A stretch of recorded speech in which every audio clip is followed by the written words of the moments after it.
ما خلاص بقى يا ستي، قلت لك اصلحها لك على حسابي. في ايه؟ ايوه يا اخويا، انت واللي زيك كده لازم تقعوا وتدفعوا علشان تركزوا في الطريق. صلوا على النبي يا جماعه، بس في ايه؟ فين البيه فاكر ان الشارع بتاعه ماسك الموبايل لو وهو سايق؟ سمحت استاذنك تكشف على العربيه وتشوف لنا الخبطه اللي ورا هتتكلف كام بالظبط. طبعا تحت امرك.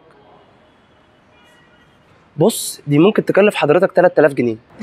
اتفضل بقى قاع، وريني هتصلحها على حسابك ازاي. طب وكده؟ كده تبقى التكلفه 2400 جنيه. ايه؟ انت مش لسه حالا قايل 3000 جنيه؟ يا استاذه ده معاه بوجو. واحنا يعني عشان بنات هنخاف ولا ايه؟ على فكره انا برضه اعرف ناس.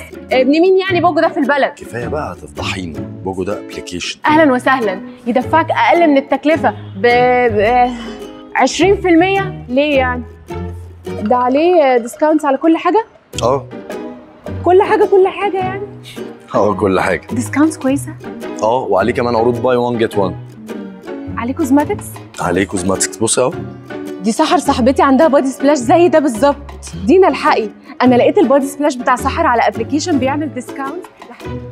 الموبايل يا